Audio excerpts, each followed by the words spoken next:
Hi, this is Mr. Duffy. I'm back with my third graders and the fantastic Mr. Fox. We're going to read chapters 3 and 4. I've got lots of third graders who have muted themselves, but they're listening in live. And some of you will be following along with the video recording from the Portola Library website. So let me begin.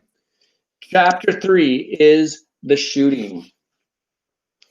"Well, my darling," said Mr. Fox, "what shall it be tonight?" "I think we'll have duck tonight," said Mrs. Fox. "Bring us 2 fat ducks, if you please, one for you and me, and one for the children." "Ducks it shall be," said Mr. Fox.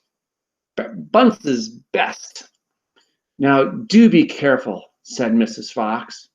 "My darling," said Mr. Fox, "I can smell those goons a mile away. I can even smell one from the other.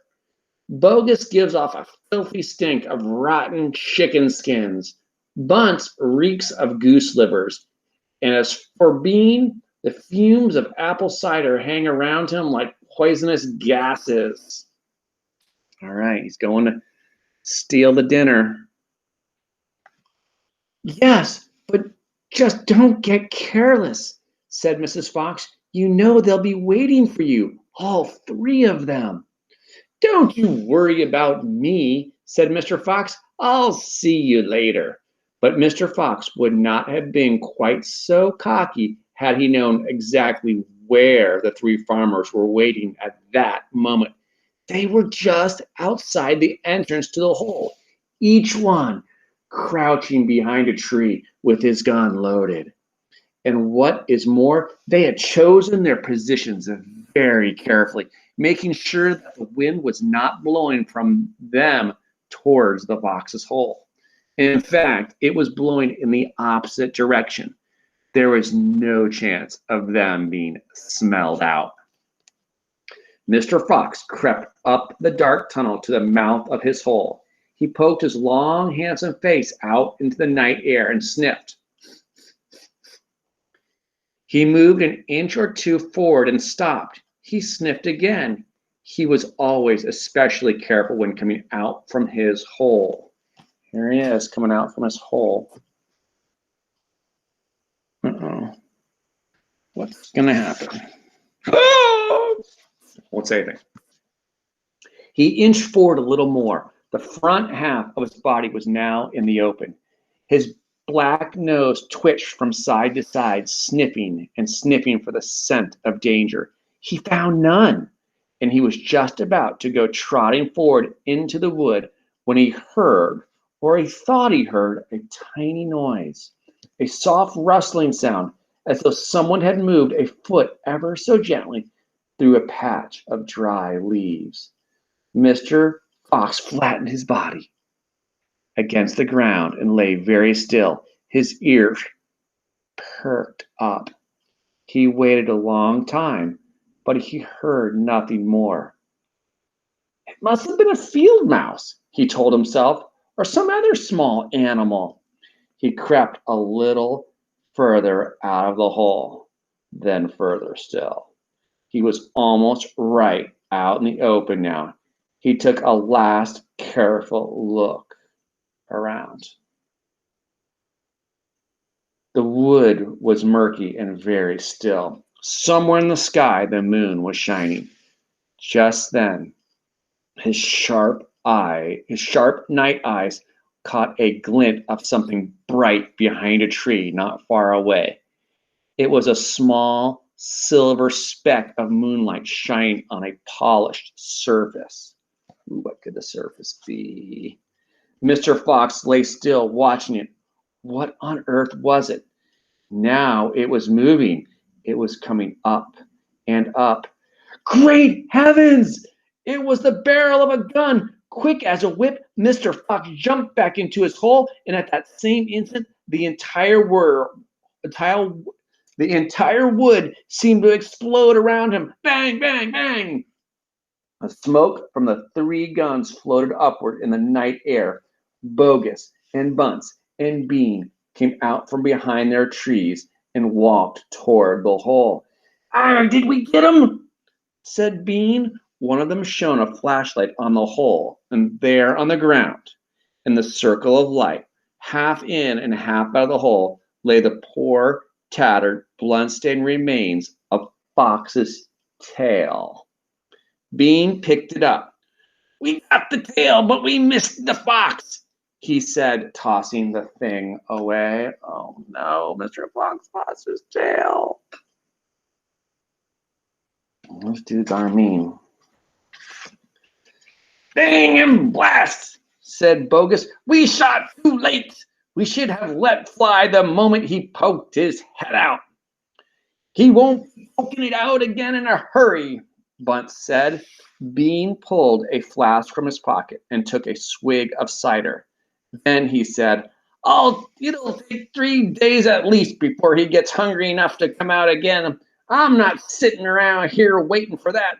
Let's dig him out." "Ah," said Bogus, "now you're talking sense. We can dig him out in a couple of hours. We know he's in there. I reckon there's a whole family of them down that hole," Bunce said. "Then we'll have the lot," said Bean. "Get the shovels." And that's the end of chapter 3. And then chapter 4, the terrible shovels. Down the hole, Mr. Fox was tenderly licking the stump of Mrs. Fox was tenderly licking the stump of Mr. Fox's tail to stop the bleeding. "It was the finest tail for miles around," she said between licks. It hurts," said Mr. Fox. "I know it does, sweetheart, but it'll soon get better." "And it will soon grow again, Dad," said one of the small foxes. "It will never grow again," said Mr. Fox. "I shall be tailless for the rest of my life." He looked very glum. There's Mrs. Fox, and she's helping where his tail used to be. And look at all the sad kids. His daddy's lost his tail. There was no food for the foxes that night, and soon the children dozed off. Then Mrs. Fox dozed off, but Mr. Fox couldn't sleep because of the pain in the stump of his tail. "Well," he thought, "I suppose I'm lucky to be alive at all. And now they've found our hole. We're going to have to move out as soon as possible. We'll never get any peace if we..." What was that? He turned his head sharply and listened. The noise he heard now was the most frightening noise a fox can ever hear. The scraping of shovels digging into the soil. "Wake up!" he shouted. They're digging us out." Mrs. Fox was wide awake in 1 second. She sat up, quivering all over. Are you sure that's it?" she whispered. "I'm positive. Listen." "They'll kill my children," cried Mrs. Fox. "Never," said Mr. Fox. But darling, they will," sobbed Mrs. Fox. "You know they will."